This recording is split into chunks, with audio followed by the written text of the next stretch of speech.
What is your American dream?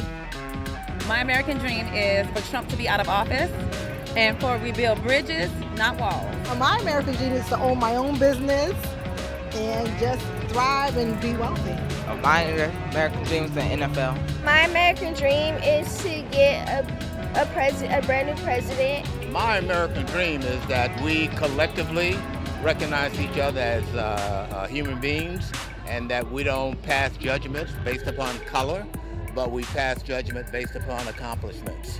My American dream is to be lucrative in my business, and then also I want to be able to give to different ministries, different causes, people who are in need to help them come up. If I manage to do that, I live my life. I want to be the best soccer player in the world. My American dream is to become a game designer because I'm really good with computers. My American dream. Well, there's a lot going on right now, especially with the kids who are being separated from their families. So, I mean, the ultimate American dream for me would be to get all these families back together. It's really important. I mean, I couldn't imagine just being so young and separated from my family. My American dream, I want to be a baseball player. My American dream is just, I want to live in a world where we can all collectively live as a community and together and be able to thrive and impoverish without racism and hatred and, just a non-judgmental world that we can all live in. Everyone has a right to the American dream. Groundhog Sam! Hi, everybody! Happy Friday! Today is a day for celebration. Not only is it Friday, it's National Pretzel Day! National Pretzel Day, everybody! It's the biggest holiday in the world for good old Groundhog Sam. Everyone knows pretzels are my favorite thing in the world to eat. So we're gonna have a pretzel party at the office. I came to Wetzel's Pretzels to get pretzels for everybody. Yep, I did. But first, many of you don't know, but pretzels have an interesting immigration story. They hail from Germany. They're a type of baked bread product that are commonly shaped into a twisted knot, but they can come in a range of shapes. My favorite is the knot, but I can tell you right now, Belgium Kim likes nuggets and Brad likes the sticks. Now, of course, salt is the most common seasoning for the pretzel, but people can enjoy them with all sorts of things. You can do cheese sauces, sugars, chocolate, glazes, seeds, or nuts. I personally enjoy them the most with mustard. That's my favorite condiment for the pretzel, and there are so many varieties. Today I'm getting soft pretzels for the party, and people wonder about the shape. There's lots of different theories, but a lot of people say that it looks like crossed arms. Now I'm giving you a little history of my favorite treat in the world, and now we're gonna go in and purchase some delicious Wetzel's pretzels for the pretzel party at the office for National Pretzel Day! Woohoo! Let's go in, let's go in, let's go. Oh, I'm tangled up. Okay, let's go now. I don't know, people. I think I may have overheard the woman in there saying free pretzels. I'm not sure, but free pretzels? I thought I was gonna have to pay. This could be amazing. Come on. God, this looks so yummy. See, they're hand rolling them. I told you guys, see? You hand roll them, but you gotta eat them quick because they're big. Pretzel overload. Oh, no. I think I need to take a deep breath right now. Hello, miss. How are you today? I'm fine, thank you. It's actually a wonderful day for me. Pretzels are my favorite thing in the world, and it's National Pretzel Day, and I'm overwhelmed by the beautiful pretzels you guys sell here. I have a list. Okay, I'll take that. Okay, so I know we want salty pretzel. Okay. And we want a cinnamon sugar pretzel. So one salted, one cinnamon.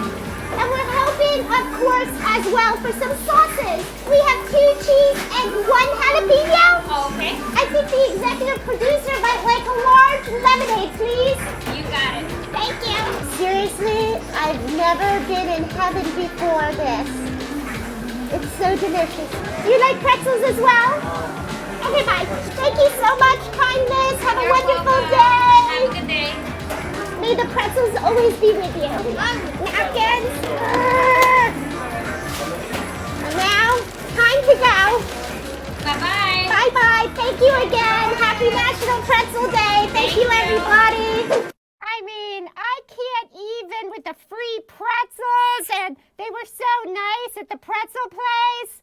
And now I've got it all set up for the pretzel party in the team's office. I've got bites, and I've got cheese dip for Belgium Kim. I've got jalapeno cheese for Jenny from the cubicle. I've got some sweet stuff here. I've got some sugar and cinnamon for Sydney. Yep, and I'm even gonna share with Brendan and Julian today. I am. Brad, he doesn't really like the soft pretzels. Anyway, he's on a diet, so I won't tell him about this. He'll get mad.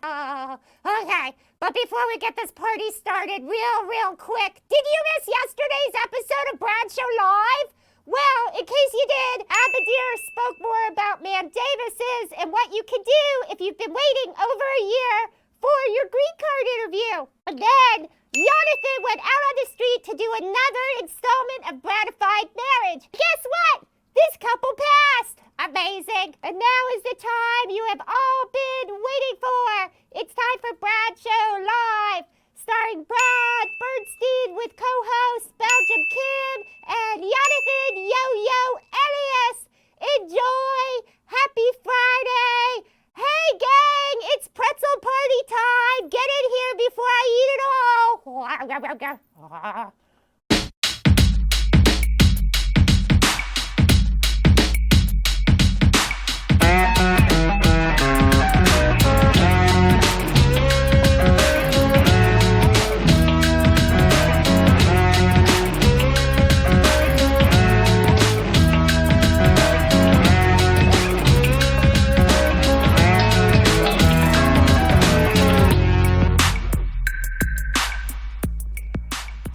Hello, everybody. April 26th. It's Friday for everybody. Hello, Brad Squad. Hello, Belgium Kim. Jonathan Yo-Yo Elias. What's going on over there? I'm starting to feel some type of way. About? I didn't get no pretzels. There was not one mention about my name getting pretzels. They said Brad doesn't like hard pretzels, but said nothing about Yan. That's fake news.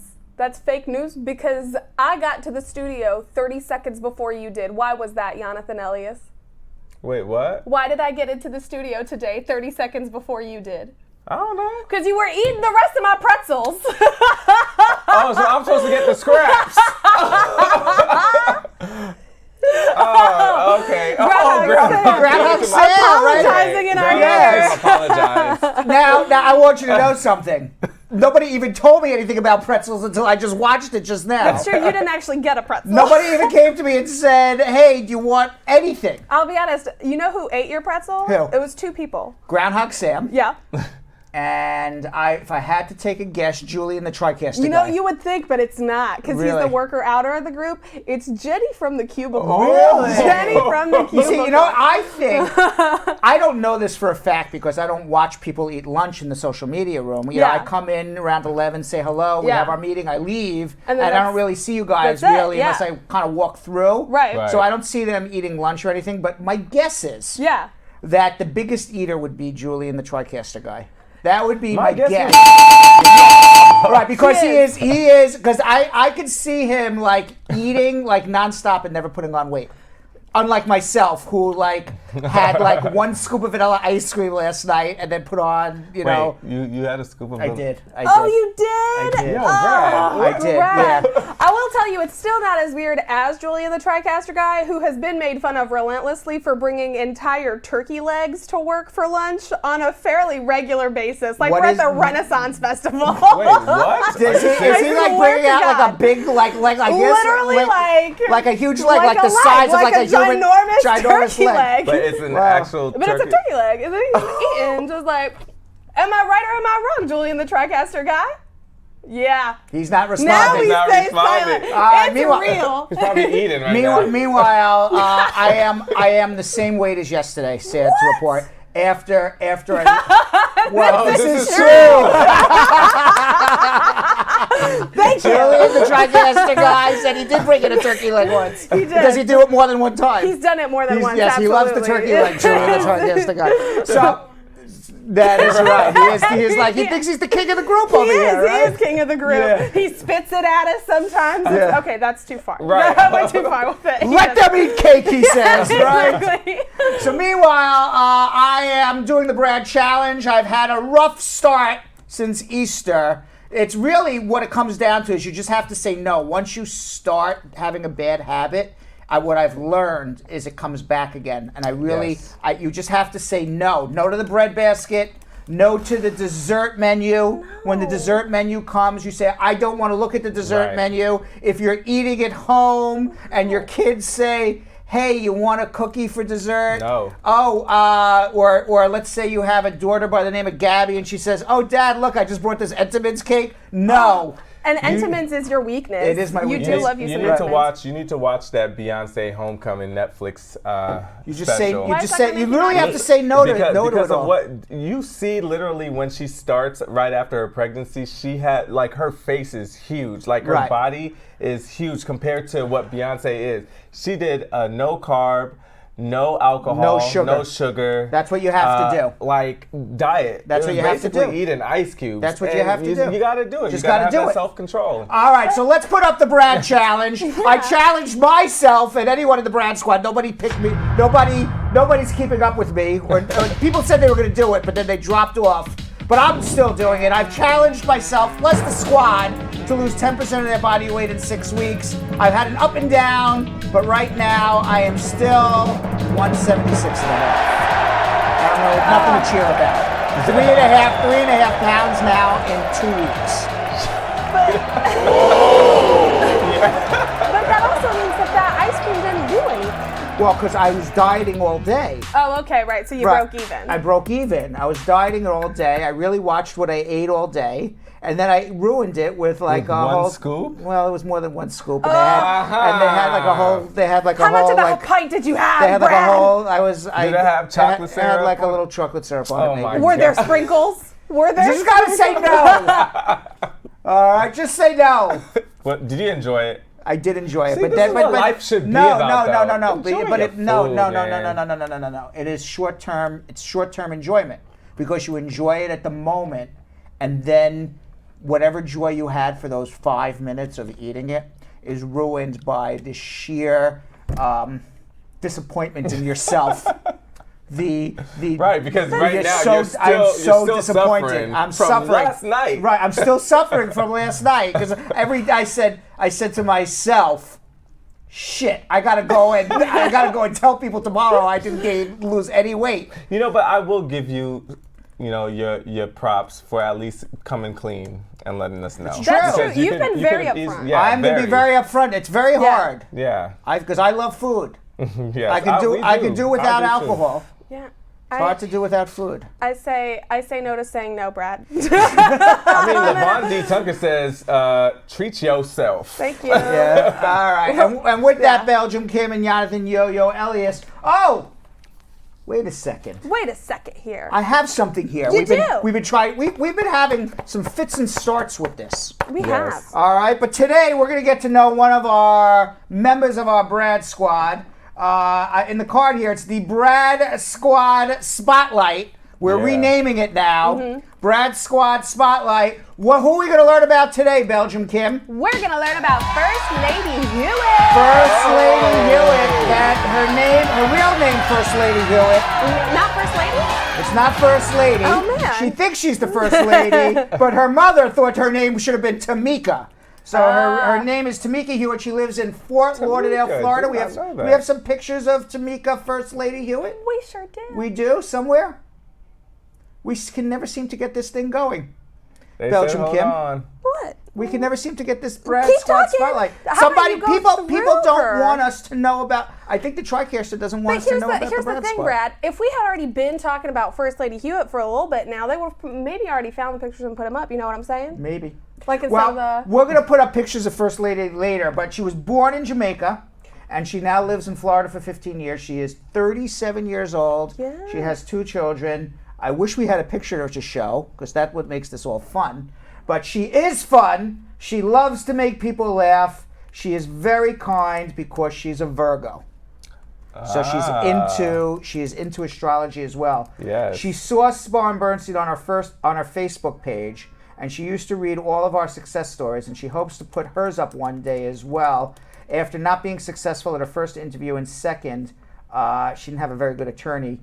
She decided to use Spar and Bernstein, and after hiring Spar and Bernstein, she is now a member of the Brad Squad. Nice. All right, Tamika Hewitt. We have her now. Let's see what she looks like. There she is. Oh my God, what a queen. Beautiful Tamika. There First she is. lady. Right, 2 kids. Oh, wow, she has a lot of looks. Okay. She has a lot of looks. That's a different person in every picture. Oh. Right? That is pure and utter fierceness in every picture. Isn't that a different person in every picture? Let's go through those pictures one more time. Did we see the same person? Look, long black hair. Then what do we have? Short black hair. Then we have short blonde hair. She can and pull then it all. and then a ponytail with the glasses. Yeah, she can pull it She's pulling it all out. She's pulling it all out. Nice. You know what? Her mom made a mistake. She really is first lady. She really is first lady Maybe Hewitt. her name should be I really First think she is first lady Hewitt. Yes. And with that, Jonathan Yo-Yo Elias and Belgium Kim, why don't you tell everybody to please share, let them know how we can help their friends learn what's going on in politics, learn what's going on in the news, laugh, and get some immigration. Absolutely. All right, everybody. Just like you guys just heard, First Lady Tamika Hewitt. She found out about the show through Facebook. So what you guys need to do is you have to share so more people can learn about the show, because you never know who might need help. And I'm so happy that she found us, because now we might be able to help her, and I hope that it does happen. But we have so many other people in this world that need that same help. So what we need to do right now is I need you guys to share. Let's all start right now.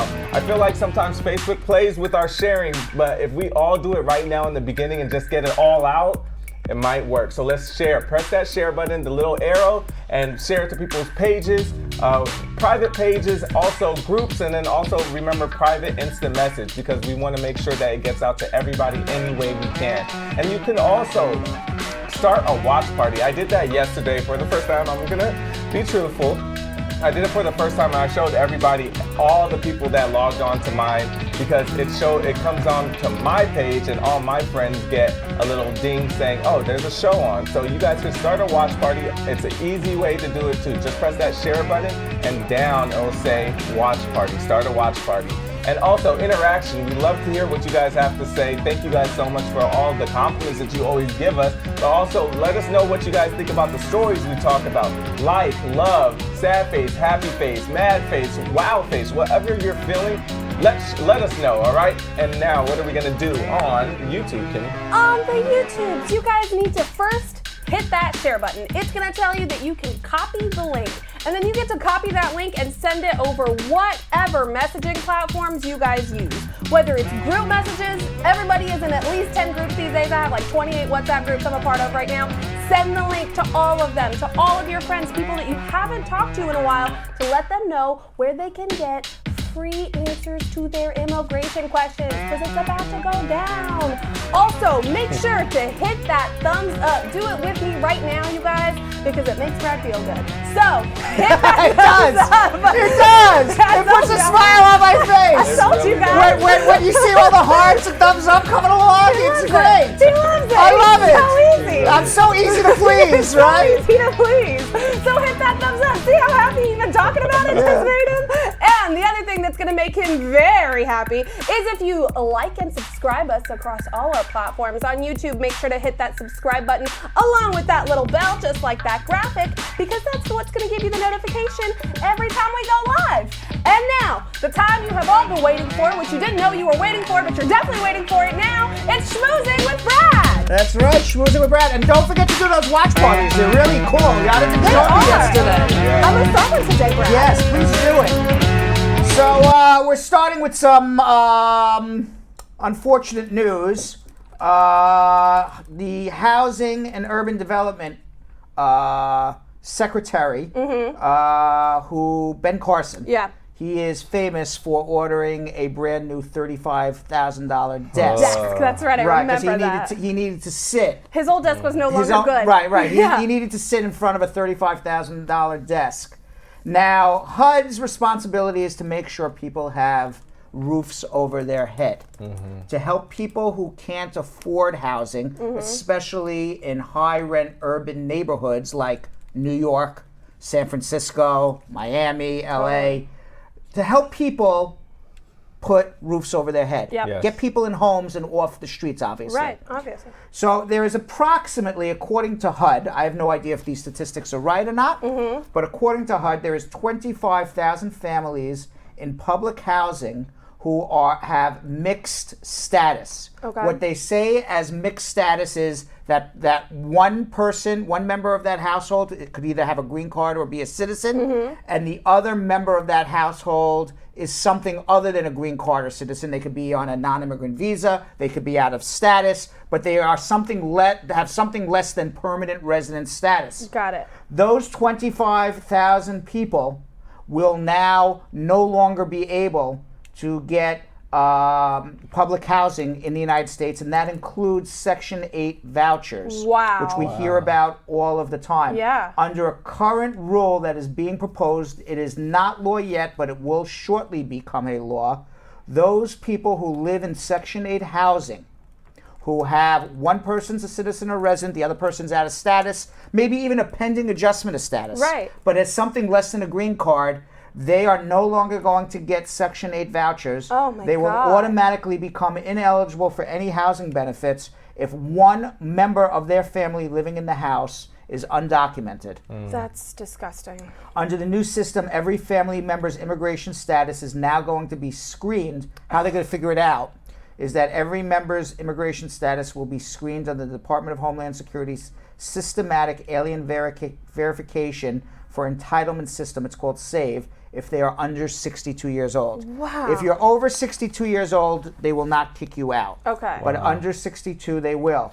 It's going to affect 32,000 people, they say, in total.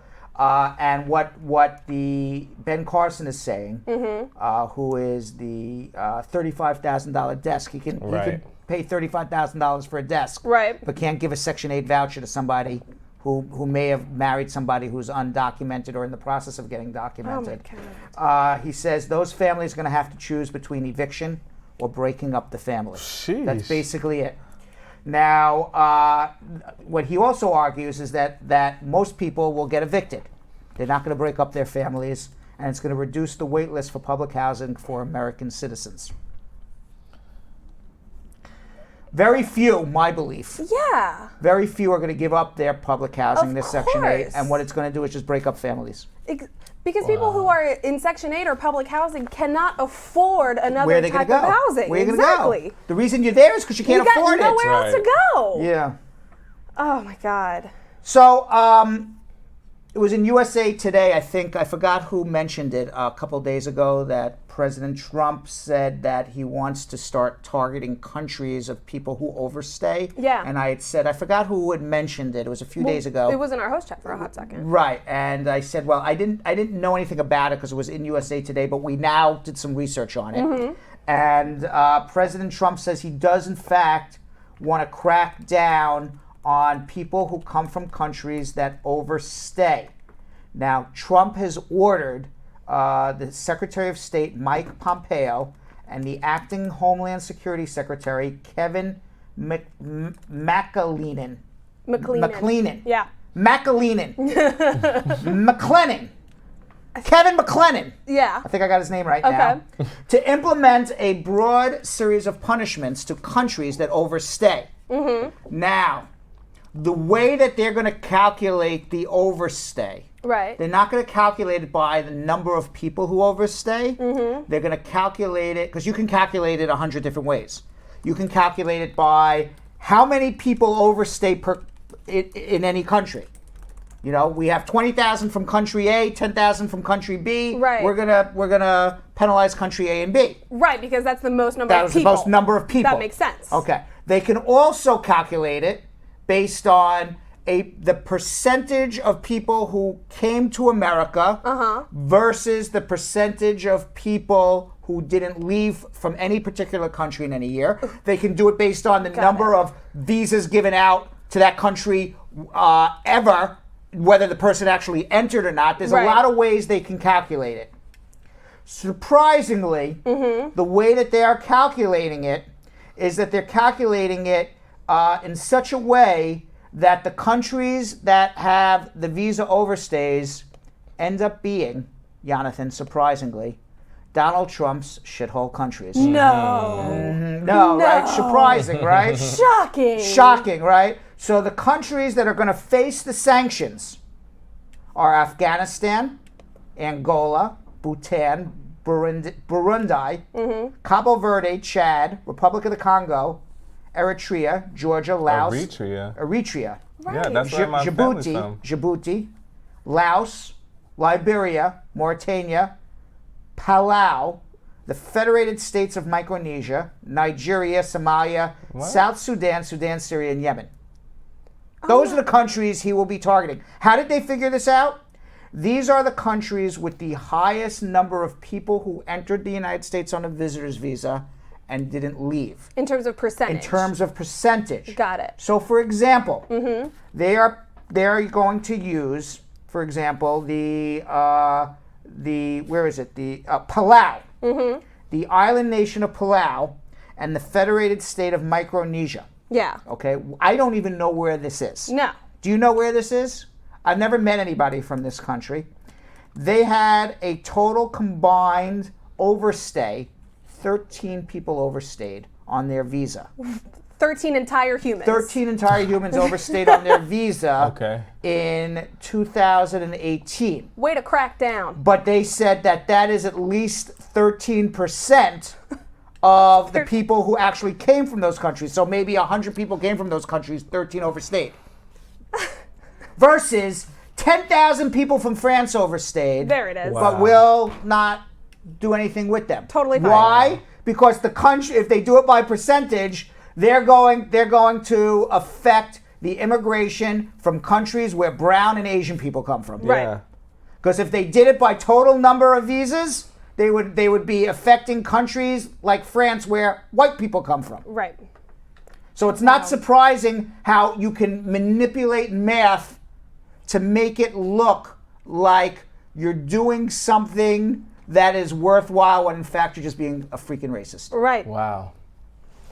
Right? And it's once again codifying that racism into our immigration policy, which blows my mind.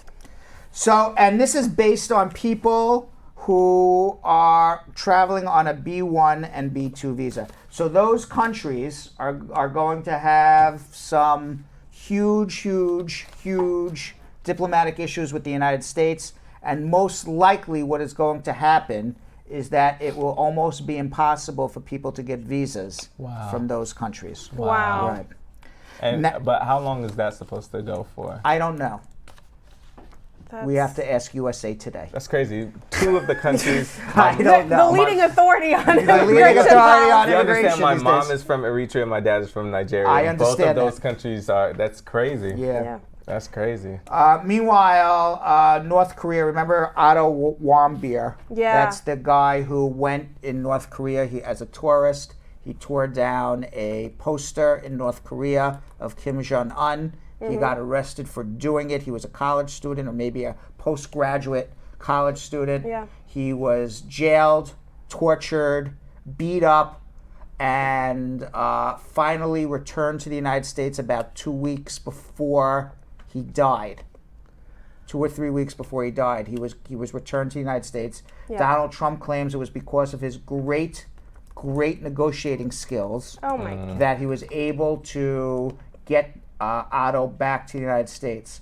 Really what it was is that the North Koreans beat him up to such a level that they wanted him to die in the United States and not die in North Korea, because if he died in North Korea it would have been a bigger international disaster.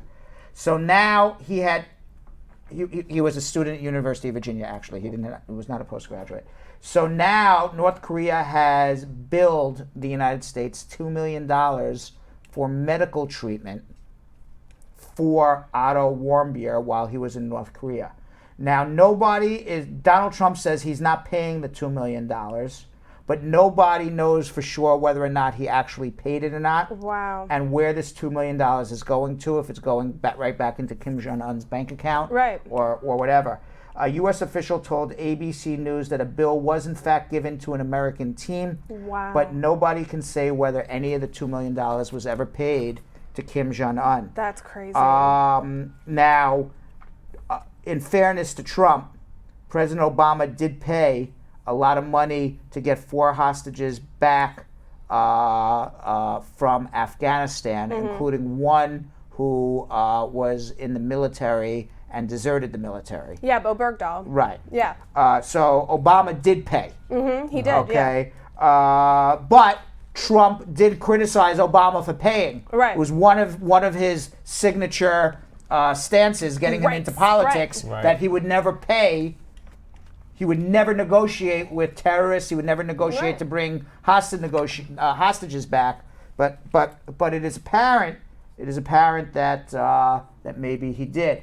Now, President Trump did tweet, no money was paid to North Korea for Otto Warmbier, not $2 million, not anything else. This is not the Obama administration that paid I don't know if Obama paid $1.8 billion for 4 hostages. He did give something, or give 5 terrorist hostages plus who soon went back to battle for traitor Sergeant Bergdahl. He also tweeted that President Donald J. Trump is the greatest hostage negotiator that I know in the history of the United States. 20 hostages, many impossible circumstances, have been released in the last 2 years. No money was paid. He also misspelled chief in chief hostage negotiator. And Julian the TriCaster guy says no. Yeah. Chef. Donald Trump is his it was an unattributed supporter, quote man. to Donald Trump. Yeah. It was an unattributed quote to Donald Trump. All right. Meanwhile, Florida is ready to ban all sanctuary cities. All bad news for immigrants. Bad news. Yeah, is ready to ban sanctuary cities in Florida. So if you are an immigrant and you are brought to a courthouse in Florida, ICE will be there waiting for you. Wow. Senator Joe Gruters of Sarasota, who is the bill sponsor in the state Florida legislature. Look at his face. This he looks guy like looks a clown. he looks like Wormtail from Harry Potter. If you've ever seen Harry Potter, he looks 100%. You know what he looks like? Like Wormtail. He looks like the adult version of Leave It to Beaver when he became an adult. 100%. He looks like Leave It to Beaver when he became an 100%. adult. Yeah. So he left it to the beaver. Yeah, all he right. says if you're a hardworking illegal immigrant that is not breaking the law, you have nothing to worry about. If you want to become a criminal and be here illegally, my advice is go to California. The Miami police chief has already said that he would rather be out of a job than order police officers to ask someone about their immigration Good status. for him. Wow. Good for him. Right. Way to take a stand. What else is happening here? Now, Trump says, more Trump news. More Trump news. Because now Biden entered the... oh, right. Yes, Joe Biden. The It's now race. Joe Biden or Sanders. It seems to be the choices at the moment. Right, the Those current. are the two front runners. Yeah. Maybe Buddha Jug. We're Buddha Judge people. I like him. So far, I'm a Buddha Judge girl. Maybe Kamala Harris may catch on fire. I'm not a Kamala. It's okay, but I'm saying maybe she'll catch on fire. She could. Or maybe Cory Booker. He might, but he had that Spartacus moment that kind of ruined it for him. Yeah. Yeah. And he's kind of like in a high-profile love situation with a Hollywood actress, Rosario Dawson. So that's like... That may not, yeah, they're like in love. Yeah. Right. So, but meanwhile, right now, it's either Biden or Sanders versus Trump. Right. So now Trump is not so concerned about Sanders because he feels that if Bernie Sanders wins the Democratic nomination, that most of the moderate voters will either stay out of the election or vote for Trump. I think he's more worried about Joseph Biden because he feels that white moderate voters would leave him for Joe Biden. That is the one person that at the moment he's most concerned about. So 72-year-old President Trump on Friday, and by the way, Joe Biden, he polls very well with black voters as well. Bernie Sanders does not. Right. He doesn't have doesn't relate to them at all. Right. Really? Yeah, no, they don't go for him. I've never really watched Bernie Sanders talk, so I don't know. I mean, I just saw a little video. I don't know what sent it I don't to know you. what he would say that would turn them off. So I just saw a video, and I don't know. I didn't know about this video, but it kind of surfaced, and it was from like 1996, I think. I did not watch it. I'll be real. Oh, okay, so it was You've basically. seen it, or you've not? No, I've not seen it. He sent it to me, I but I sent it to watched her. it, yeah. But like, it was Joe Biden. It was like in 1996, but it was Joe Biden and Bernie Sanders going against each other. I don't know what they were debating off of, but basically Joe Biden was like. Very pro jail, throw them into jail. I don't care about what their background is and why Joe Biden was a very conservative Democrat, and he's become a more liberal Democrat once he kind of hooked up with Obama. Before that, he was a very conservative Democrat. As a matter of fact, his biggest problem right now is that he was the head of the committee. If you remember the Anita Hill, Clarence Sanders hearings, when Anita Hill, who was a black woman, accused the same thing that happened with what's his name? Biden. With the Supreme Court judge. That just, Brett Kavanaugh. Brett Kavanaugh. Yeah. I always have a brain freeze on that guy's name. So, but back in the early 90s, Anita Hill accused Clarence Thomas of sexual misconduct with her. And there was a hearing. And she was a black woman who had to testify before 13 white men. That's who was on the committee. That image is still crazy. Right, and ultimately, Clarence Thomas was confirmed despite a very credible testimony by Anita Hill, and he now has a lifelong appointment to the Supreme Court. It actually affected Clarence Thomas to such a level that he never speaks. Right. He doesn't talk ever. He was somewhat of a talker beforehand, but now he will never go. He doesn't speak. He doesn't ask questions on the bench. He just sits there and writes away his opinions. And a lot of people are now bringing up the fact in the Me Too movement that 25 years ago, Joseph Biden was not terribly friendly or helpful to really Anita Hill. Yeah. And he called her up on the telephone because there was a lot of backlash from progressive liberals. And he called Anita Hill up on the phone and he said he's sorry for what happened, but he did not personally apologize. Right. He just apologized for what happened, right. But he didn't say, I am sorry for not protecting you or believing you or anything of that nature. Right. So that's his big issue that he has right now. Meanwhile, President Trump, who is 72 years old, this is why we're bringing up Biden, because Biden is 75, the two old white guys. Not that I'm some young, spry white guy. Definitely younger and sprier. I am younger and sprier Surely than him. younger and sprier. Yes. Trump said that he's young and vibrant, and he said, this is what he said about age for the 2020 race. Let's watch the video. I'm so young. I can't believe it. I'm the youngest person. I am a young, vibrant man. He says, I just feel like a young man. I'm a young, vibrant man. I would never say anyone's too old, but I know they're all making me look very young, both in terms of age and I think in terms of energy. Now, for the record, Trump is the third oldest president ever. Biden is 75. Bernie Sanders is 77. Yeah, Trump is the oldest president as of right now. Now, Biden was on The View today because he's trying to revamp his image for women, generally. And he says, look, if he looks young and vibrant compared to me, I should probably go home. Look, everybody knows who Donald Trump is. The best way to judge me is to watch, see if I have the energy and the capacity. It's just, a show me business. So I think it's crazy that he literally says, I'm the youngest person ever, and he is the literal oldest U.S. president we've ever had in this country. Now, finally, with the last news, I have some bad news for Jonathan. You're going to say you don't believe this. Okay, because you're going to say, I don't believe science. Okay. But a new scientific study has come out that says that men with beards have more germs on their face than a dog's fur. That's definitely not true. Researchers at the Herzlanden Clinic, that dude may. Yeah. Herzlanden Clinic, I wouldn't go anywhere near that dude. I wouldn't either. Yeah, he looks like, I feel like I'm getting lice just through the television. That changes the whole thing. Yes. This beard right here, it's basically a 4 o'clock shadow. Yeah. This ain't got no germs. Well, research, that does. Yeah, but let me just tell you what the researchers say. The researchers at the Herzlanden Clinic near Zurich, Switzerland, wanted to determine whether evaluating humans and dogs in the same MRI scanner would be hygienic. Okay. What kind of stupid thing is that? They really, people get grants for this stuff? MRI machines are really expensive. If you can do a 2-for-1, why not? So they did this test, and it turns out that bearded bros showed higher microbial counts compared with only 23 out of 30 dogs. But you don't know what kind of dirty dog you got versus what kind of dirty dirty. Listen, those are two dirty dogs, right? I'm looking at two dirty dogs right there in that picture, right? You don't know which dirty dog is worse, right? Are you kidding? The one on the right is a good boy. Yeah. Not a good boy. Good boy. The one on the He right, is not a good boy. He is not a good boy. He is not a good boy. So it begs the question: are beards gross?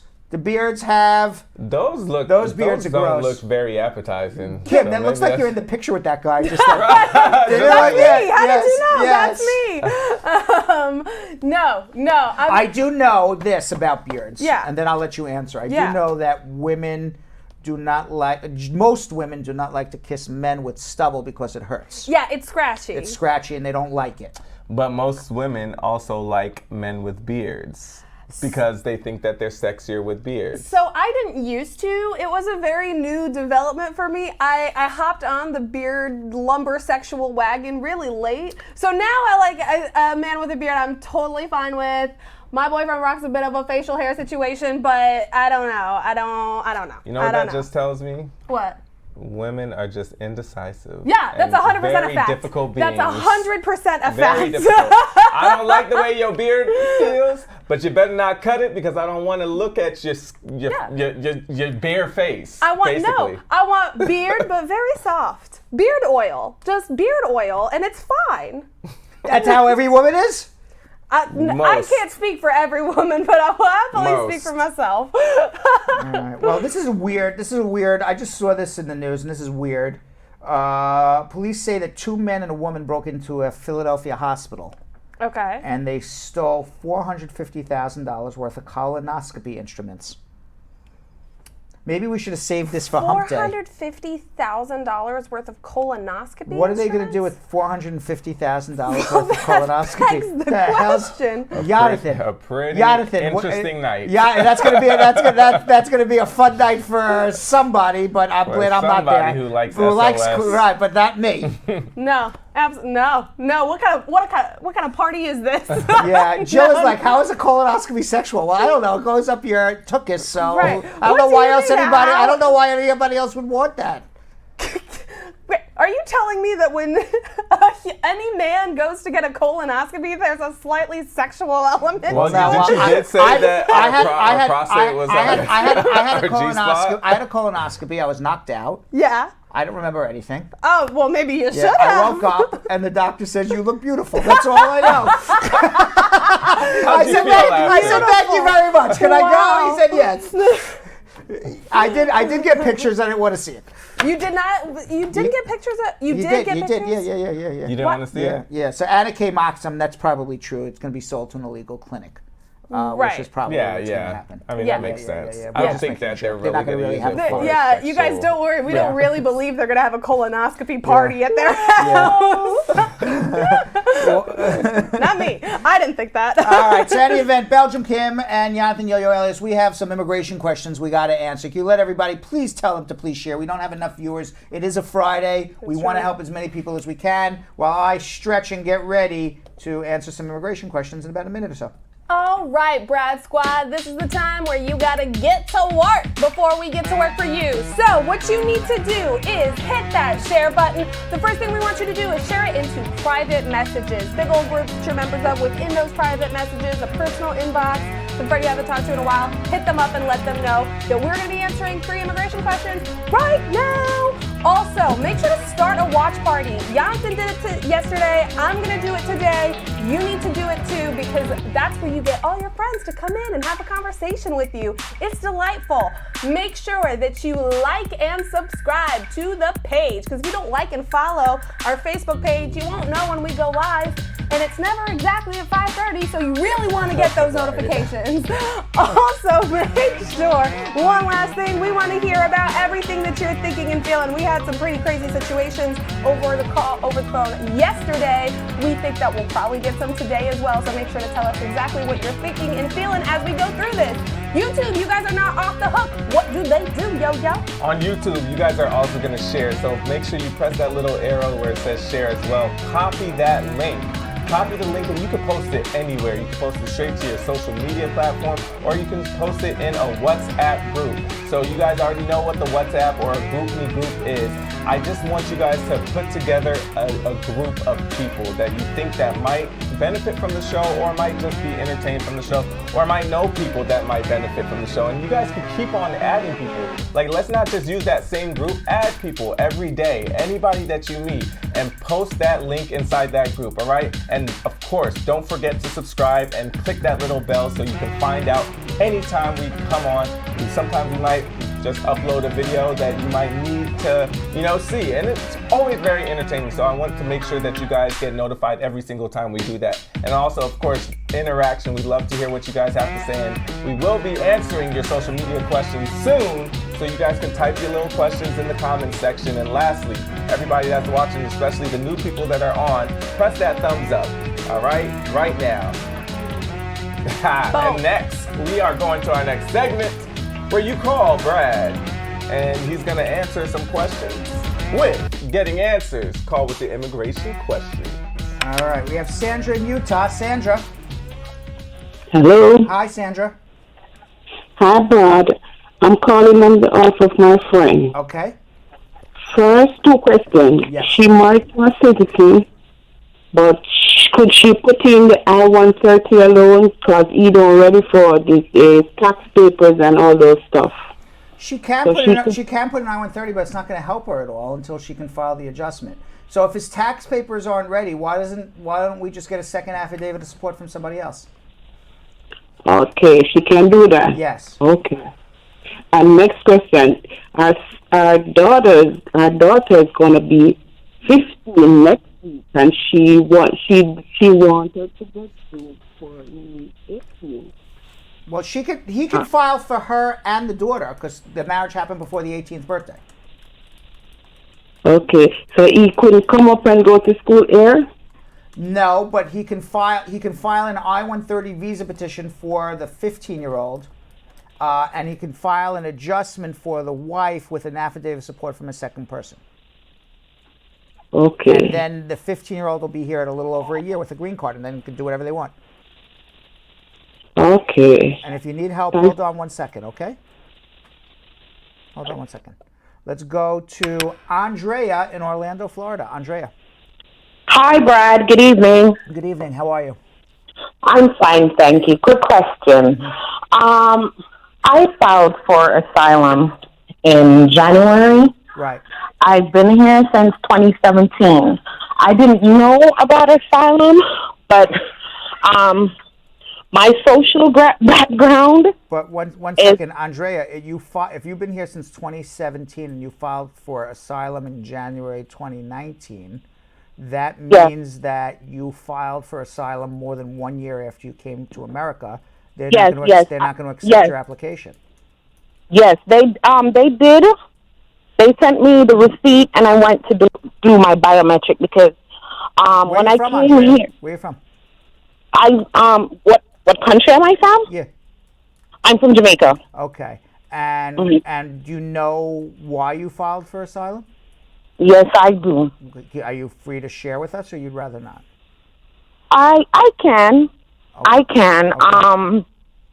Basically, it's because of my sexual orientation. Okay, because from Jamaica, that's why I asked, because I knew from Jamaica, different countries, different situations, but I knew from Jamaica really the only asylum claim that would be credible would be that. Now, right. You filed when I first came here, it wasn't with the intent to remain here. Now this is the story, okay? Mm-hmm. Now, because you filed more than 1 year after you came here, you have to show that circumstances changed. Now, the circumstance, presumably, I mean, I don't know. It's not like all of a sudden you woke up one morning and you said, you know what? I'm gay. I wasn't gay before, but now I'm gay. Okay? Oh, no. But it was more probably the only circumstance that would change is, people found out that you came. Yes. All right? That didn't know before. That's exactly what happened. And because I had kids, it ended up trickling down on my children. Uh-huh. Okay. So that would be a legitimate asylum claim if you can prove all of this. Yes. Okay, so where are you my at? question to you is, I did my biometrics in February of this year. Right. How long will it be before I get a work permit and a social? 180 days. 180 days. That's 6 months. Correct. Okay, because I've known the person who. But you're gonna get a very fast interview. They're gonna interview you very, very fast. So Okay, you may be interviewed before even 180 days. Right, I'm figuring that because. So you better be prepared. You got to start preparing now because they're doing asylum claims LIFO, which is last in first out, which means last in gets first appointment. Right. So you better be very well prepared for this. You have a high burden. High burden.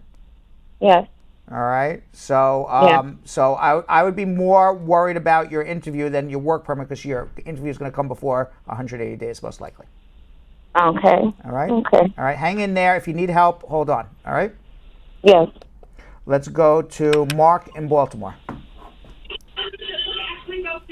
Mark. Yes. What's up? Yeah. Good. I'm good. What's going on? Thanks for calling. Yeah. I have a question. My question is, I came here in 2016. I was married to a U.S. citizen. Right. And yeah. So I got my green card, but that was for 2 years. I got it renewed and it's 10 years now, and I want to file for my son. Oh, what? Will I be able to do that? Of course. I'm a permanent resident. Even as a conditional permanent resident, somebody with a 2-year card, people always think they have to get their permanent card before they file for their children. As a 2-year green card holder, the moment you become a conditional permanent resident, you can file for your children. So you can do it. You could have done it years ago. You can do it now. You could have done it from 2016. But yeah, go do it right now. Assuming he's not married, because if he's married, you can't do it. But if he's not, he's young, teenager. Then do it. Then do it. Yeah. Okay. And your wife should be able to do it as a citizen. It'll be faster. Yes. All right. Yeah, so how long would that process? If you do it, it's about 3 years. If your wife does it, about 15 months. Okay. All right. Hold on 1 second if you need help. Let's go. Oh, look who it is. I believe we're going to be speaking to First Lady Hewitt. First Lady, how are you? Hi, Brad. How are you? Hey. Kisses to everybody. Oh, you look great in your pictures. There she is. The fierceness. Yes, I'm waiting for Kim to go. Yes, queen. It's like your calling card now, I'll Kim. take it. Yeah. And yet, Yes, I am queen. a first lady. My first lady name was inspired by Michelle Obama. So I am a first lady. Okay, makes sense. The long hair is my real hair, and when I go to the salon, I just tell my hair just like, give me the Michelle Obama today. Okay. I like it. Anyway, I have a question for my best friend. He came from Canada. Oh, your other best friend. Okay, fine. Yes. My other best friend. Yes. I thought you were asking for Kim. That's right. I was about to get real hurt. Yes. All right, yes, your friend came from Canada. Yeah, in a car. He was not expected. He got married. He's been married a little over 2 years. And they went for an interview March 28th. Okay, at the interview, of course, the non-inspection issue was a factor. The attorney that he used did not file an I-601A. The attorney filed an I-601, which they practically said, that's not the right He went for form. an interview where? In Florida. Okay. Is he Canadian? No, he's Jamaican. Is his wife in the military? No. Is the wife former military? No. Is the parents here? No, they died. Did they ever try to get a green card, these parents? No. Then the lawyer doesn't know what he's doing. The lawyer filed an adjustment, and he's not eligible to adjust, and then tried to file a waiver, and there's no waiver because you're not eligible to adjust. So the lawyer did everything wrong. What needs to happen? Okay, so everything from day one was done wrong. All right. So what needs to happen is you file an I-130 visa petition. Hopefully that I-130 was approved. Okay, so they don't have to go through it again. But if not, they have to file the I-130, get it approved, do the provisional waiver, go home and come back. I hope this man's not put in deportation now. Okay, that's what I was gonna get to. What the reason for my question is based on this last letter that he just received from them. It's a I-130 petition for alien relative approval. Good. They said this. Good. Okay. So now does it say that it was sent to the National Visa Center? The visas. No, it's saying if the beneficiary decides to apply for adjustment of status visa outside of the United States based on this petition, what the priority date is current. Okay, but does it say that the case was transferred to the National Visa Center, or does it say you must file an I-824? It would say one or the other. Or you're not sure? Hello? Oh, we lost her. Go back. First Lady? Yes, I'm here. Hi. Does it say that the case was transferred to the National Visa Center, or does it say that you have to do an I-824? It would say one or the other. Yes, it says the petitioner should file an I-824. Okay, yeah. All right, so this lawyer totally screwed up because an I-824 takes as long as an I-130. So the I-824... Yeah, and guess what? Right. He's the same one that I used. I thought I'm your lawyer. Yeah, he totally screwed up. What? It's the same one that I used, so he sure totally screwed up. Previously? Yeah, previously. That was shady. I was like, oh my God. I was like, wow. Bernstein, you crazy. Okay. All right. So this is what happens. All right. You got the I-130 done already. So now he has to file the I-824 to transfer the file from Miami to the National Visa Center. And then once it hits the National Visa Center, we do a provisional waiver. He'll go home, come back. Unfortunately, he's a good year and a half off from getting this all done. But let him come see me. Yeah, he did call for a consultation because I gave him the number after I hired Spar and Bernstein. But now the time has passed, so he has to just call back and start over. Yeah, let him have a consultation with us, but he'll be okay.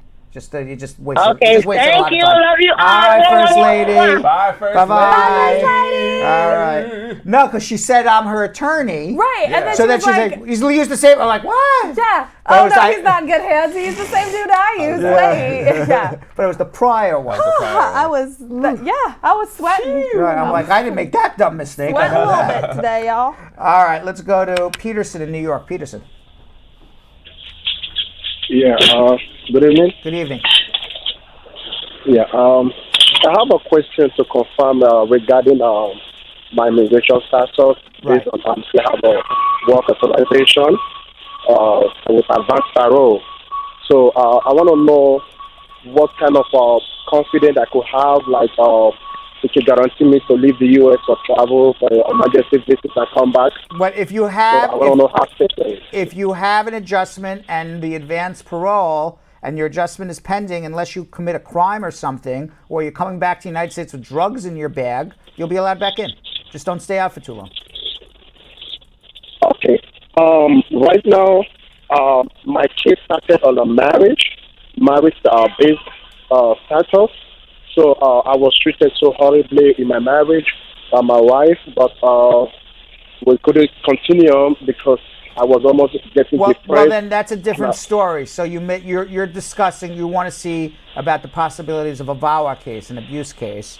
Yes. All right, so hold on 1 second. All right, make an appointment. You're in New York, New York. I'm in New York, New York. Come see me. Hold on. Let's go to Aisha in Chicago.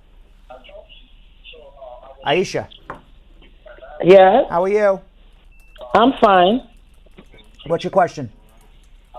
Yeah, I was once married and I divorced. When I got married, I had my working authorization and my social security number. Right. So I divorced and I got married again after 5 years. So I've been with my husband, my new husband, and we've been together for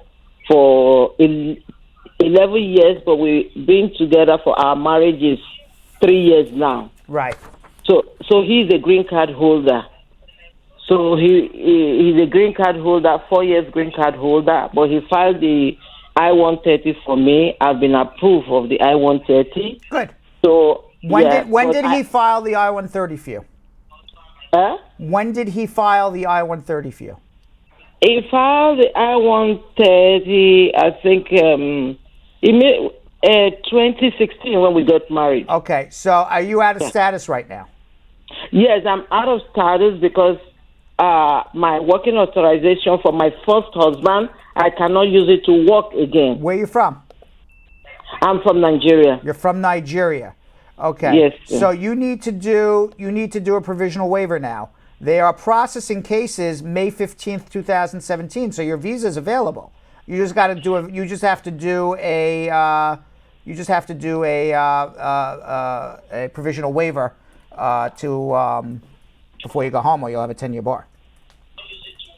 But my present husband now is a green card holder, 4 years. Okay. So yeah. All right. So these are your choices. He's not going to be filed for his citizenship for at least 9-12 more months. Citizenship takes another 9-12 months. Then your adjustment will take another 9-12 months. So if you're waiting on his citizenship, to get a green card, you're going to wait at least another 3.5 years, maybe longer, depending on what the waiting time is, realistically, to adjust your status here to get a green card. Or at this very moment, you can do a provisional waiver and sometime, within the next 9-12 months, go home and come back and have your green card in 2 weeks. I can assure you that if you don't have a criminal record, you don't have a misrepresentation issue, you don't have drugs in your system, you've never lied to the government, and you're in a real marriage, if you get a provisional waiver, you will go home and come back in 2 weeks. Because everyone in my office that fits in those categories goes home and comes back in 2 weeks. I don't have anything. I don't have no criminal record. So then do a provisional waiver now, because you don't want to sit around here for 3-4 years waiting on a green card. Who knows? It's crazy what's going on. Do you watch my schmooze today? They're cracking down on tourist visas for people from Nigeria. They're kicking people out of housing. It's crazy. Yeah. Get your green card, okay? Hold on 1 second. What's your question? What should I do now? Hold on. Have a consultation with me. Do a provisional waiver. Hold on. Let's go to Rose in Portland, Oregon. Rose. Yes, How are it's you? Rose. How are you? I'm good. What's going on? My auntie came for my wedding in 2015 and stayed until the following year. I went back home. So in 2016, I had my baby, and she came, and she said that she had to renew something, but I think I got carried away because I was not well. But she went back to the country. Right. Then I had another baby, and I wanted her to come back. But when she went to the embassy, they're not going to let her come back because she overstayed. Two, what you're explaining to me is that even if you're not paying her, it sounds like it's like an employment situation. Employment? So your aunt is coming to help you with a child. I'm not saying she's working for you, but that's what it sounds like if that's what you would say to the government. So, so it's not a good reason to come to say I'm helping my niece with her baby, because they're going to say you're working, and if she overstayed her time, they're not going to give her the visa anyway. Okay. So she has a problem. So is there any? I don't know, but she could have a consultation with me, but it sounds like she has a big problem. So hold on 1 second, all right? Okay. All right. Now, with that said, Belgium Kim and Jonathan Yo-Yo Elias. Yeah. Yes. In December 2018, the Trump administration implemented migrant protection protocols. It's a policy requiring applicants for asylum in the United States to stay in Mexico while U.S. immigration courts consider their claims.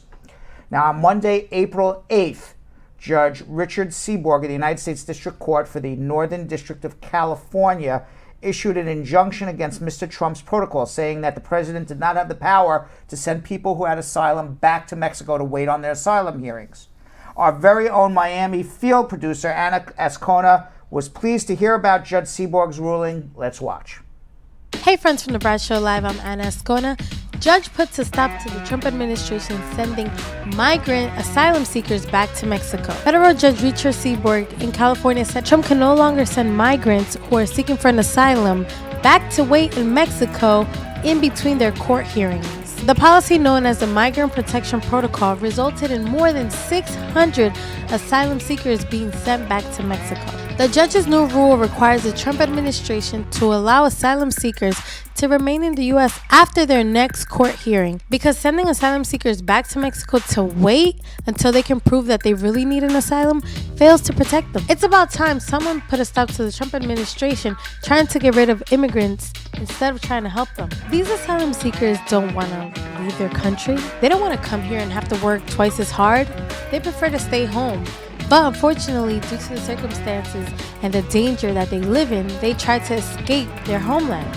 And sending them back to Mexico to wait is not the solution to the problem. It's just going to expose them to more danger and create a bigger issue. Trump always seems to get away with everything and not really care much about the laws. And he is always able to manipulate his team in believing that his judgment is the correct one. But even when they do his biting, he's always ready to get rid of them. So if you don't agree with him, most likely he's going to say bye-bye. For example, ex-Secretary of Homeland Security Kristen Nielsen introduced the Remain in Mexico policy. Meanwhile, she's known for enforcing the zero-tolerance policy that resulted in the separation of families, and yet Trump still replaced her. And hopefully Judge Seaborg's policy remains and Trump doesn't try to get rid of it like every other policy he's tried to get rid of. Maybe now he's going to pay more attention to asylum seekers and immigrants who really need help instead of just trying to get rid of them. Because if we force him to do so, leaving him with no choice, then he's going to pay closer attention to these situations and these different cases. Because right now his immigration policies just don't make any sense. All right. Anna's right. In the sense that what Trump is doing is he's trying to make people who are applying for asylum, their lives so miserable, whether you put them in a jail, you make them wait on the other side of the border in Mexico, to say, you think your life is miserable in Honduras or Guatemala, we're going to make your life even more miserable here. So you're going to go back to your miserable life in Guatemala and Honduras than be here. That's bad. There's no other rational reason, because anybody who is sane, who has love in their heart would not do that. They would say, come, and if you have a legitimate claim under the law, you get to stay, and if you don't, then you get deported, and that's the law. But he's not even following the law. He says, go. We're gonna make it so freaking miserable here, you're not gonna want to come. That's literally what they're doing. And meanwhile, unfortunately, on Friday, after Anna taped this, Judge Seaborg's ruling to end migration protection protocols, Trump sending the asylum seekers back to Mexico to wait on the other side of the wall, was overturned by the United States Court of Appeals in the Ninth Circuit. They issued a stay on Seaborg's ruling, keeping Trump's policy in place while the Department of Justice appeals. Oh, wow. I do have to remind everybody that you can follow me on Instagram at RealBradBernstein, and if I know you and you're part of the Brad Squad, I will follow you back, and you can chat with me all weekend if you want. And you could also, well, not when I'm sleeping, but, don't get carried away. All right? But, you can say hello. Yeah. Right? Yeah. It's always good to hear. Always good. And you can also follow us at Brad Show Live on Instagram as well. And Belgium Kim and Jonathan Yo-Yo Elias, you have some handles? Absolutely. Yeah. It's super, super creative. It's really hard to remember, you guys. It's at Belgium Kim. What about you, Jonathan? Well, mine is a little harder. Just a little harder because I added a couple things. So mine is Jonathan Elias TV. Just in case you forget where you saw him. Yeah. Right. Just in case you wanted to go to see Jonathan Elias, radio. Yeah. You're right. You don't want that guy. It's not a different guy. Jonathan Elias Broadway, though, he is that guy. I am that guy too. Right. You should have that TV and Broadway, right? Because you did that too. You're gonna start adding all that. Exactly. Jonathan Elias, correspondent Bradshaw Live, TV, Broadway. Reality TV. Yeah, reality TV, all of that. You guys, those seem like great, easy to remember handles. Perfect. All right, and with that, we got to do something we like to call social media check-in.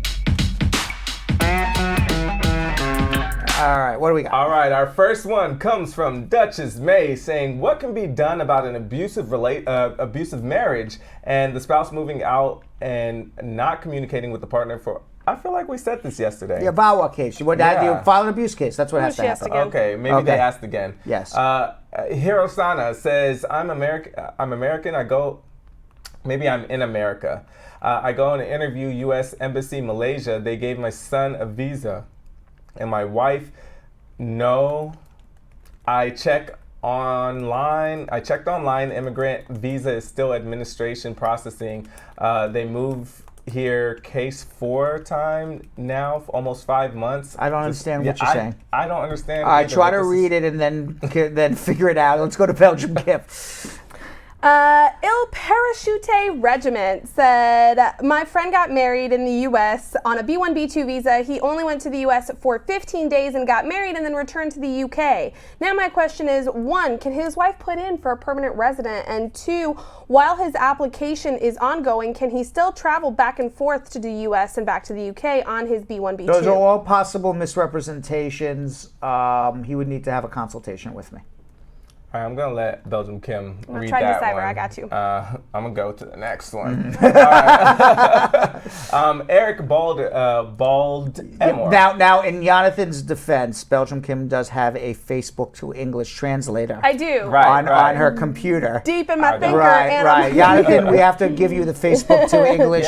because translator. I ain't got it. Yeah. All right. Actually, it's about 4 a.m. Says in Barbados, how long after you date becomes current does it usually take for an interview? Around 5 a.m. Okay, let's... It was a joke because his name was about 4 a.m. You weren't even listening. Wait, what? You said about 4 a.m. It's about 4 a.m. Yeah, and I said, you said how long? I said it at about 5 a.m. Oh, because I was reading the next one. Yeah, I know. They're two-parters. Look, these are hard to read. All right. The answer is, I don't know. Is all your paperwork done? Was everything transferred to Barbados? From the time it's transferred to Barbados, if the papers are in Barbados and your priority date is current, they should schedule you within 4 to 6 weeks. Okay. Harasana's question is the following, I believe. You believe. I'm in America. Is this the one that Jonathan wasn't able to do? Yeah, but we're going to try. I'm adding a whole lot of words and removing a whole lot of words. Okay. So I'm in America, and I went to the interview at the U.S. Embassy in Malaysia. They gave my son a visa, but did not give my wife one. I checked on the online immigrant visa, and it still said administrative processing. They've moved the case 4 times, and now it's been 5 months. What do we do? Administrative processing could mean anything. It just means they don't want to give your wife a green card. At some point, you have 3 choices. You can sit on your hands, you can go to the embassy yourself, or you can have a professional like me contact the embassy to see what's going on, and if necessary, file a mandamus. All right, Jagun Labi says, my work authorization is expired. To put in the application for renewal 3 months ago and still no news. Renewal of what? Just the application for renewal. So I guess for the work authorization? It's 5 months. Eric on Instagram says, I came here as a K1 with my daughter way back in 2010.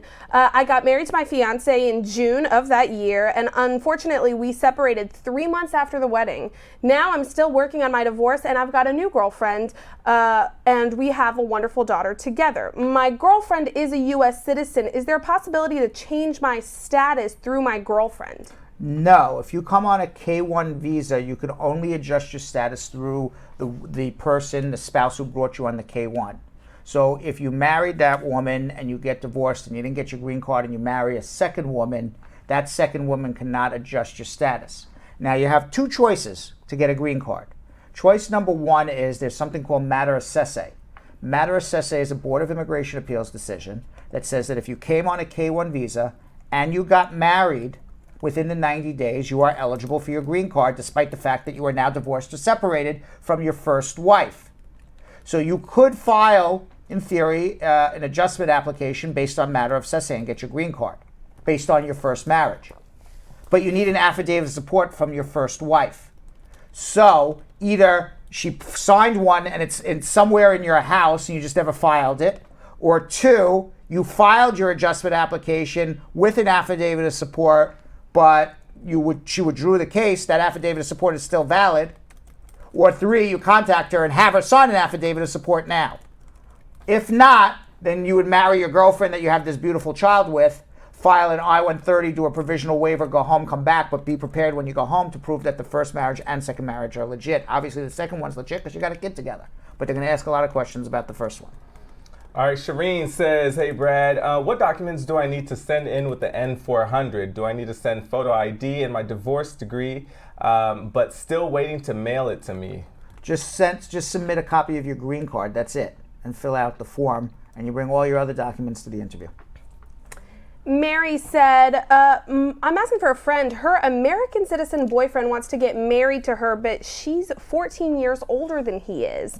They're both Christian. Is it going to be a problem with immigration? Well, if you were both Muslim, it wouldn't be a problem. If you were both Christian, if one was Jewish and one was Hindu, it wouldn't matter. And the fact that you're 14 years apart doesn't matter either, as long as it's a bona fide marriage. End of story.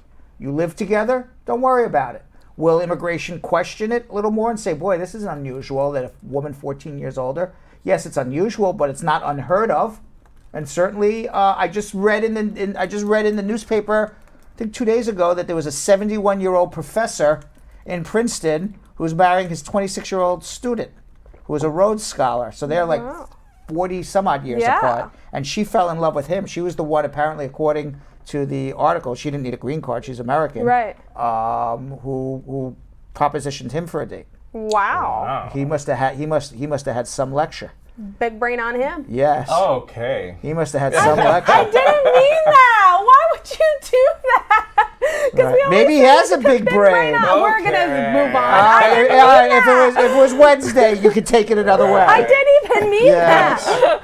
Yeah. When does anybody talk about their big brains? He would wear that dog T-shirt, you know, right. to class. It's like I love my puppy. Yeah. All right, Jay says, I have a question. With the new Trump bill about tourist visa, is it still safe to travel on advanced parole? Yes. Okay, and how will this affect those adjusting with the tourist visa? Well, it won't affect you at all. We've got a question from Abu Dhabi, who said, is it unusual for it to take so long to get an interview for an adjustment of status through marriage? I applied last year in March and got the work permit in October, and it's been stuck on ready to be scheduled since. Abu Dhabi, you should be watching Abadir in Mandamus. Abadir sues the government. If you're waiting more than 12 months, you should file a mandamus. Is it unusual? Not under Donald Trump. He's making people... certainly people from certain Muslim countries, I don't know if you are, but you just said Abu Dhabi, so that sounds like United Arab Emirates, but what do I know? Wait 30 months. So if you're waiting over a year, that is against the law. Come see us. All right, our next one comes from Paula saying, my friend is a permanent resident and he wants to file for his wife who's here. Should he wait to get his citizenship? File now because you never know if you become a citizen. Jeanette said, can someone who has a tourist visa and can they still come back to visit back and forth while his wife, who's a U.S. citizen, is filing for him? You can, but they're going to question you every time you come into the airport whether your intent is to remain or just to visit. So be prepared. You could have a problem. Talise Carter says, hey, Brad, how long can I stay out of the U.S. on a green card? 6 months. GT said, I applied for employment-based 45, 765, and I-131 and mailed to the Texas Center in December, but I transferred it to NBC. Processing times at the Texas Center are 1 to 5 months, but NBC is 5 to 7. Can I transfer it back to the Texas Service Center? No. So what's the wait time at NBC for an EAD? You just said it, 5 to 7 months. Okay. Right? But he's saying that the processing time is 5 to 7. Is that the same? It's 5 months from the time you file your adjustment, 5 to 6 months from the time you file your adjustment to get your work permit. Great. End of story. Rose says, my auntie came to visit me for my wedding, then went back. She came back the next year again to help me with my baby and overstayed. She went home when I was We spoke to her on the phone. Okay. I said, it sounds like she's coming to work for you. Oh, yeah. And 2, she overstayed. They're not going to give her a visa. Right. All right, D. Bean says, hey, Brad, can someone switch lawyers when just waiting for a waiver? Yes. Okay, if yes, would the individual have to file all the paperwork over from the beginning? Kahai said, if I should hire you, how long would it take to get some information from the Vermont Service Center? My receipt number isn't pulling anything up in their system, and when I call the 1-800 number, they're saying that nothing is being pulled up either. I already did my biometrics and my physical. If you hire me, it would take at least, I don't know, 18, 19, 20 years. Oh my goodness. Yeah, long time. That's a long time. A long time. Long time. I have no idea. That's his I was like, magic what? 8 ball. The man has a lost application in Vermont. How many months will it be for Brad to go find his lost application? Will it be under 18 years? Very possible, it says. Right. All right, so it'll be less than 18. I have no idea, but we'll get to the bottom of it and we'll figure it out. And I could assure you this, though. I can assure you that I will find out more information faster than you will running around, because it sounds like you're running in a circle right now. And that's really the question is, can you do it faster than I can is the answer. And that's an obvious yes. Okay, Christopher Lowe asking for a friend, mother. By the way, everybody's just talking about food, and I'm on a diet. Come on. Well, be a little. I'm just watching. Everyone's talking about fried chicken. Go treat yourself. But wait, this is why. And I'm like, I'm starving to death here, folks. Starving to death. You should be proud because this is you know why they're talking about fried chicken, Brad? Why? Because First Lady Hewitt said, OMG, I lost 2 pounds and I'm here buying a fried chicken at Dutch Pot Jamaican restaurant. At least I'm honest. Right, squad? Hashtag Brad Challenge. Hashtag cheat day. Well, my cheat day was yesterday. I had the ice cream. So it's your fault they're talking about chicken right now, Brad. Fine. All right. Okay, so Christopher Lowe, I'm gonna try and get this together. Asking for a friend's mother, I think. Maybe filed 2012 October. The case was sent to NVC. So what does all that mean? Who filed for who? It doesn't say. We need more information. Got you. Okay. Joke said, my friend married a U.S. citizen and filed for divorce, and her case is coming up in May. Here's my 3-part question. Well, 3 parts. 1. Okay. Can she file for the I-751 after it expired last year in November? 2. What are the repercussions of the late filing? And 3. Is she going to be deported? Okay, you can file a late application. You have to have a good reason, and you have to request a late filing in your cover letter and explain why you're filing late. If it's a good reason, immigration will accept it. If it's not, they're going to put you in removal. If you don't file anything, they're going to put you in removal. Is she at risk of getting deported? Absolutely. Does she need a good lawyer? Absolutely. All right, and our last one for now is from Medu03 saying, I submitted my I-485 and my I-765 at the same time. How long is the wait for the EAD card and the interview in D.C.? Right now, if you filed in 2019, you're going to get an interview for your green card in about 6-7 months, and it may come even faster than that, and it may even come before your work permit. With that, we're going to come back and we're going to finish the rest of our social media in our speed round coming up. Mm-hmm. So if you did ask a question and we didn't answer it, we are in the process. We are in the process of training for the Guinness Book of World Records, the most immigration questions answered in its shortest period of time. So we're working on it. All right, we're getting there. We don't know. This is training. This is training. It's okay. Okay, and we do our training in our speed round. Yes. But before we get to speed round, we had sent Kim out to Washington Square Park. We did. Washington Square Park is where? Is off of West 4th Street in New York City. Okay, and we went there to test people's knowledge of where some of our favorite fairy tales and folklore originated from. American fairy tales, American folklore, where did it originally come from? In a new segment, this is a new segment we've never done before, and we call it What the Folk? Let's watch. Hey Brad Squad, it's Belgium Kim. Spring has sprung in New York City, and that means there's magic in the air. So we're taking to the streets to test these New Yorkers on their knowledge of where their favorite fairy tales come from. It is our newest game right here on the streets in What the Folk. Check it out.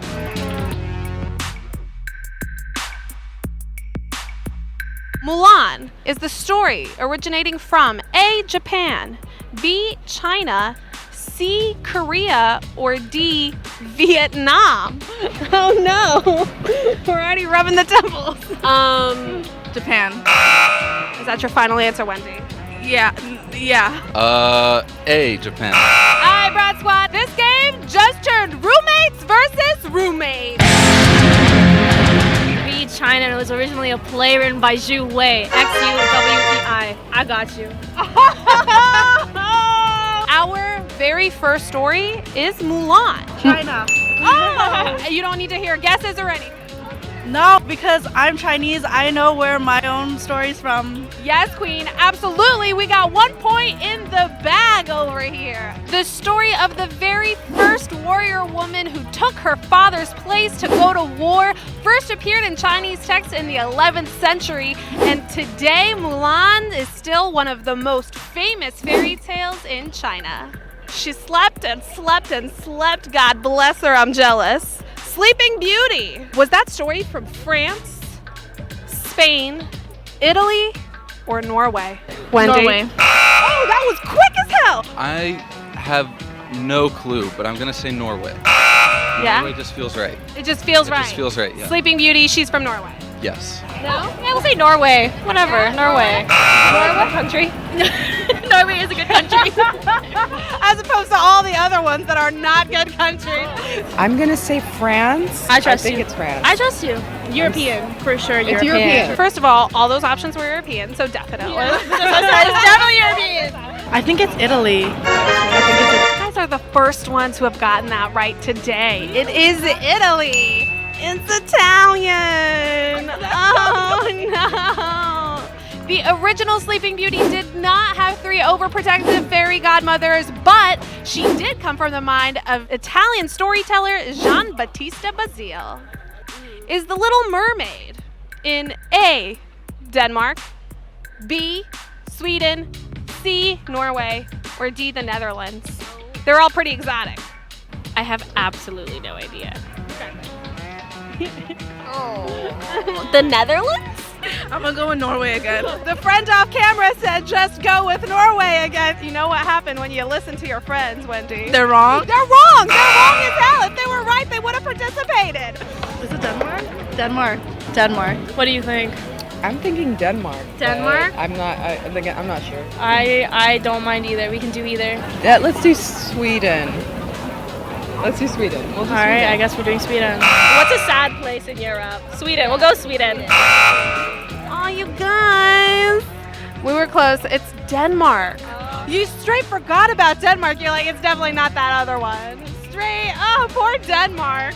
She may have lived under the sea, but Hans Christian Andersen brought The Little Mermaid to life in Denmark in 1837. Unfortunately, in the real story, she does not get the prince. The Three Little Pigs. Did it originate in A, South Africa, B, England, C, Bermuda, or D, the Bahamas? The Bahamas? Bahamas? We can do Bahamas. We'll do Bahamas. Bahamas. I'm pretty sure that's England. Oh my God, we got number 4.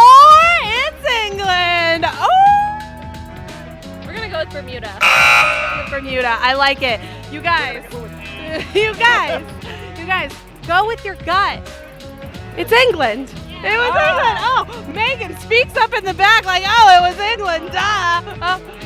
Sometimes the most obvious answer is the right one. Englishman James Orchard Hallowell first recorded about the 3 little pigs and the big bad wolf in 1849. Aladdin.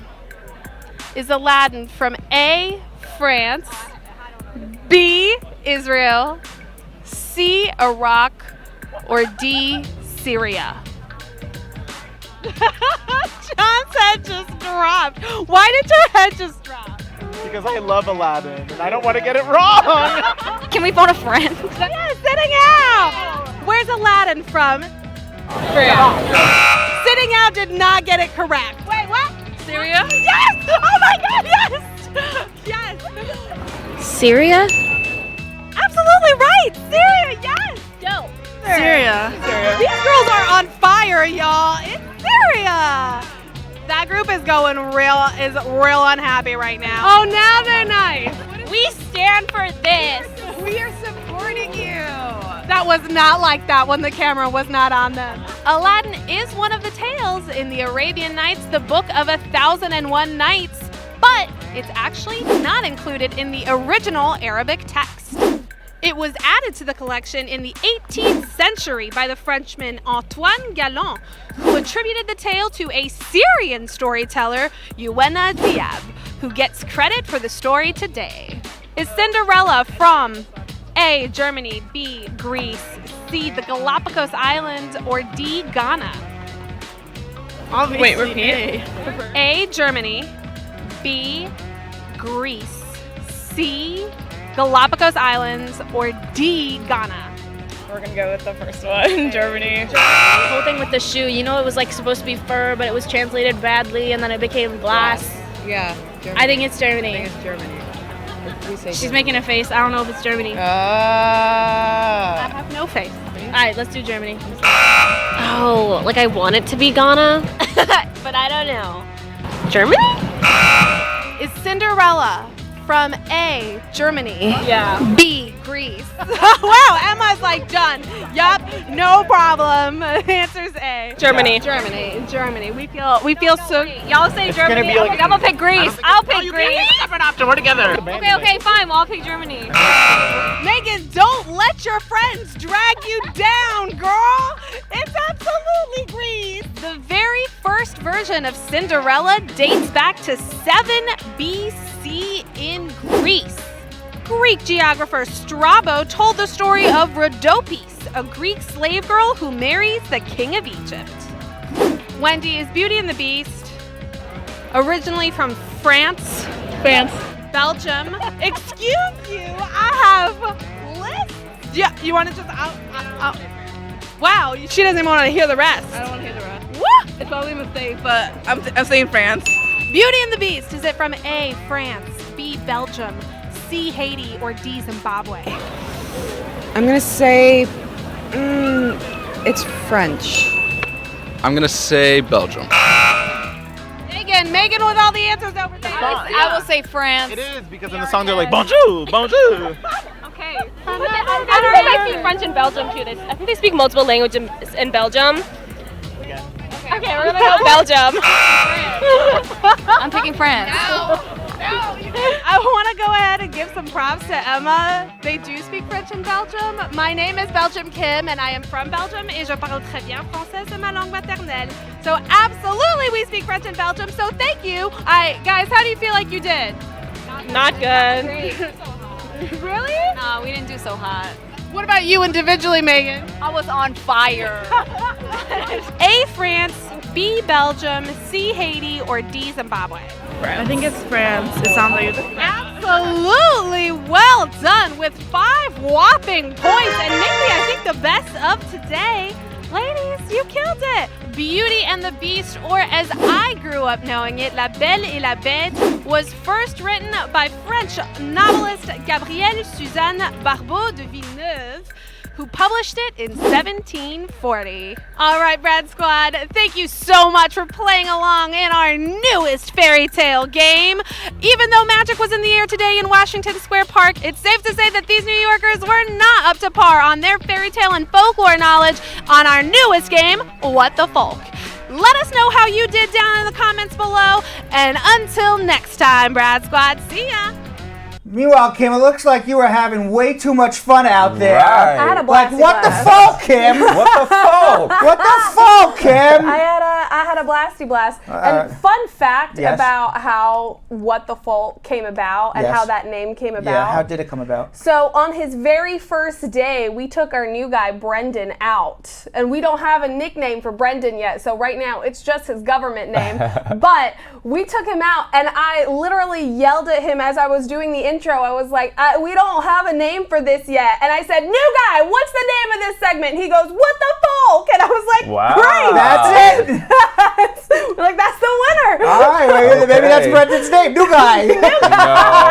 That's In like 5 years he'll be working here. Where's new guy? Creative genius. Not his name. All right, so we have 15 questions. Jill is putting 3 minutes. I thought it was 3 minutes and 30, but they're really putting pressure on us. 3 minutes. We got this. Nope. 3 minutes. 3 minutes. We got 3 this. minutes. 3 minutes on the clock.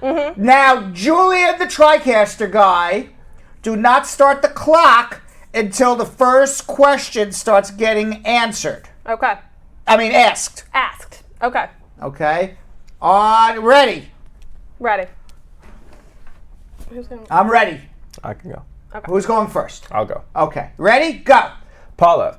My friend is married to a permanent resident green card holder who will become a citizen later this year. Should she wait to file for him or should she get her citizenship? Should she do it now with his green card? File now and then upgrade when you become a citizen. I was once married and I got my social security card and my work permit. I divorced him and am now remarried for the last 3 years. I have an I-130 approved and I work without a work permit now. Is that okay and what can I do? It's okay because illegal employment is not a bar to getting a green card married to a U.S. citizen, but you should file an adjustment. You'll get a work permit, keep the same social. Baliabe says, I was married in 2018 and I did a joint taxes for the year 2018. Is that good for affidavit of support or does it have to be present the years 2017 and 2016? If you were married for 2016 and 2017, yes. If you got married in 2018, then the joint is fine just for 2018. You do joint just for the years you were married. Mansour says, my mom's green card will expire in 2 months, but she filed for her citizenship 6 months ago. Will she get an automatic extension to her green card, and what will happen if she doesn't actually get an interview? She doesn't get an automatic extension, but she can go down to immigration, get a stamp on her passport for an extension. She's still a green card holder, whether or not her green card expires, but if she wants proof of it, get a stamp on her passport. Rudra says, are USCIS accepting a VAWA application? Yes. Idalma said, there's a group of people advocating to restore advanced parole with DACA. What's your opinion? My opinion? I think they should keep advanced parole for DACA. Rajesh says, my brother filed for me 2013. The priority date is 2013. I want to know how long does it take? How long do I have to leave more? I have a 17-year-old son. In 2013. You have about 4 years to go. Okay, and they have a 17-year-old son. It's going to be very close. Mm-hmm. Tom Brady said, I've got a question for a friend on whether he entered with someone else's document, but then he lost it. Can his citizen son now sponsor him? Yes, but he has a misrepresentation, needs a waiver through a mother or a spouse, or he's not going to get it. And say hello to Giselle for me. Paulette says, I'm a green card holder. I want to apply for my one married son. How long will it take to get him his green card? Married son, you can't file for. Oki says, you've advised couples that they should live together, but how about in a situation where one has to work driving and will be on the road for weeks at a time but can come home for a few days? What should we do in those situations? Do the best you can, but try to find a job where you live together. But if not, you do the best you can. Shantae said, I came to the U.S. on a J-1 visa. I got married to a U.S. citizen. I'm currently in the process of getting a waiver, then filed an I-130 using your law firm. I'd like to know if I can work on my SSN and file taxes without any problems. You can file taxes without any problems. You will be able to adjust your status whether you legally worked or didn't. Jeanette said she's asking for her friend. Her husband was on a visitor's visa, stayed in the U.S. for 4 months, and then he went back. When it was time to renew, they denied him. His wife is a U.S. citizen, and she filed for him. Is there going to be a problem? No, as long as he didn't commit a misrepresentation. Mona, how long after my affidavit of support is received would I get my interview? How many did we do? We were at 14. We're at 14. 14 in 3 minutes. All right, do the last one. All we were close. From Mona, how long after my affidavit of support is received would I get my interview? Is this where? It's everything I got, Brad. I assume at the National Visa Center. If once your priority date is current, they got to transfer the case. It's not when the affidavit of support, it's when your case gets transferred down to the consulate, wherever it may be, and then from there it's about 2 to 3 months.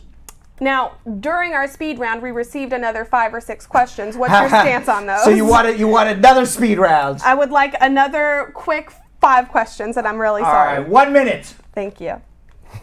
1 minute, please, Maestro. For punishment. 1 minute. 1 minute, please, Maestro. Julian, the TriCaster guy. 1, 2, 3, 4, 5, That's 6. 6. 1 minute and 20 seconds. But one's a double, right? You ready? All right. 120. 120. He gave 6 questions. Maestro needs to readjust. Yes. Oh, man. Now, one day we're going to get it. I know. Okay, wait. One day. There's one of them that's a double, so it's really going to be fun. All right. Just leave it wherever it is. Wherever it is. Wherever he has it. Just leave it 115. Yeah, Fine. You ready? I love that. You ready? Set. Go. Amrit says, I have a pending asylum. I'm from India. My wife is a U.S. citizen. She has an emergency from Mexico. Can I apply travel document and go with her? If you have a pending asylum, no. Isha says, is it normal for USCIS to check on a couple who filed for a green card without giving them notice? What do they do for that before? They could check on you, and you better be home and better be able to prove it's a real marriage. Would they do that before the biometric? Yes. All right. GT says, attorney filed the employment-based I-485 and 765 to Texas Center, but my application got automatically transferred to USCIS, not US to NBC. Isn't a way to recall it back to Texas Center? No, you can't. Okay. So what's the time for the EAD and employment-based? 5.5 months from the time you file. Okay. Okay, Christopher gave us a little bit more information. His friend's mother was filed for in 2012 in October. The case was just sent to NBC. What does that mean? To the National Visa Center, 2012. And who's filing for who? It sounds like friend is filing for his mom. Friend filing for his mom since 2012? Yeah. There's something wrong. Something's wrong. Claire Beauty, if my husband of 2 years passed away, what's my other option to obtain my green card? Widow petition. There you go! Hey! We did it right away. By the way, I saw Sandra Salinas. Sandra Salinas says, Jonathan, you didn't answer my question yesterday about the new public charge. Yes, we did. Yes, we did. Yes, we did. But I will announce it again. For a family of 2, it's $21,137.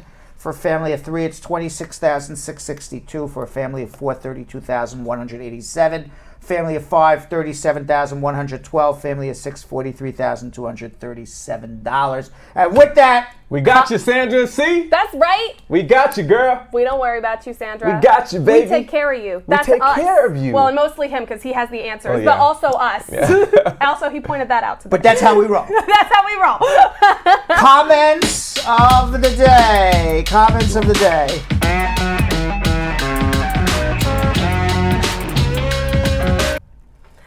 Okay. Our first one is from First Lady Hewitt, who said, why is it that every day at 5:30 I'm crazy about finding my phone? I don't know. I wonder why. But you want to know what's very interesting? At 5:30 I'm crazy looking for my phone too. I'm like, I got a show to start. Where the hell's my phone? On YouTube, and I'm really sorry because does not have these on his screen. On YouTube, Ken Kibbett says, the Brad Squad, what an amazing show. Very helpful information. Thank you so much, Brad, for helping so many immigrants understand that they have rights. Something that a lot of us get cheated out of because of fear. That is true. Yes. Thank you, Al. Yes. Yes. That Very is well so said. true. Very well That said. is so true. Yes, King. Yes, King. Yes, King. Yes, Queen. I love that I'm the soundboard. I feel like I've really made it now that I'm the soundboard. Can I get one? I don't know. You I don't know what I say. I don't say anything. But you need a catchphrase. I don't say anything. Right, that's Kim. Right, you got to come up. You say something. You just don't have a. Yeah. Yo-yo is not a good catchphrase. No, Yo-yo's catchphrases are his facial expressions. Yeah. He doesn't get a soundboard. He gets GIFs. Can you get some GIFs running around? You can do some little pop-ups of our faces, GIFs, exactly. That'd be great. Yeah, like every time someone asks a stupid question, Yo-yo, we can have like one of those Yo-yo faces. Like what? That is hilarious. You guys, thank you so much for joining us for a production meeting. Yes. We're making magic. We're making magic. I actually love that idea. All right, more comments of the day. Carol Anderson, the Tiger, said, This is a news channel. You don't have to have a TV to watch. The Brad team, you can watch it right here on Brad Show Live. That's right. That's right. Yeah. Oh my God, I love you guys. I'm assuming that this is either Michelle's real name or she's taken after First Lady and she renamed herself after Michelle Obama, because Fearless Michelle says, Dear Uncle Brad, I'm currently writing an online exam that I have placed on hold until the show finishes. Hope the time doesn't run out. I see what's most important. Right. Get your priorities straight. Yep. So, that's all we got. That's all. That was it. I didn't realize it. It's the weekend. All right. Happy Friday, everybody. Happy weekend. Stay safe. Be well. Keep a smile on your face, and we'll see you sometime after 5:30 on Monday. So, Sam, as part of the production, we have to say this disclaimer at the end of the show. Do you mind reading it for me? Okay, but you know, Brad, I have to do everything around here. It's bad enough I've got to remember everything that happened on the episode from the previous day. Forget it, I'll do it. The proceeding was information only and not specific legal advice. Consult an attorney about your individual situation. Prior successful results do not guarantee a similar outcome in the future. To make an appointment with the Spar and Bernstein law firm located at 225 Broadway in New York City, call 1-800-529-5465. That's 1-800-529-5465. Easy to remember, 1-800-LAWLINK. That's 1-800-LAWLINK.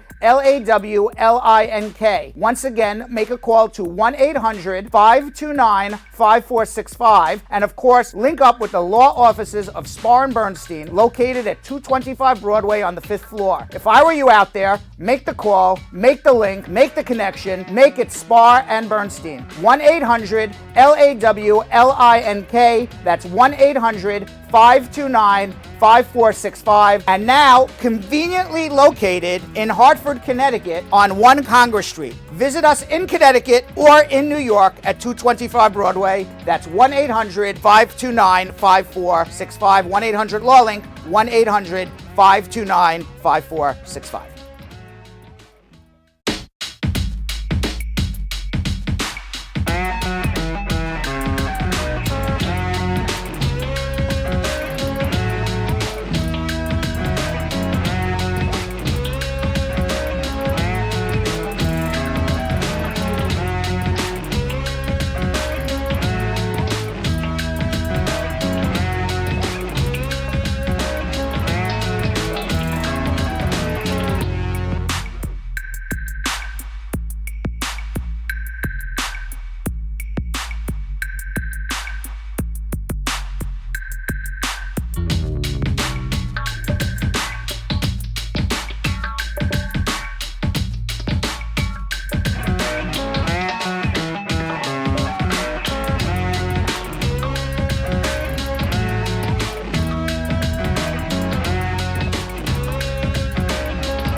What are you doing?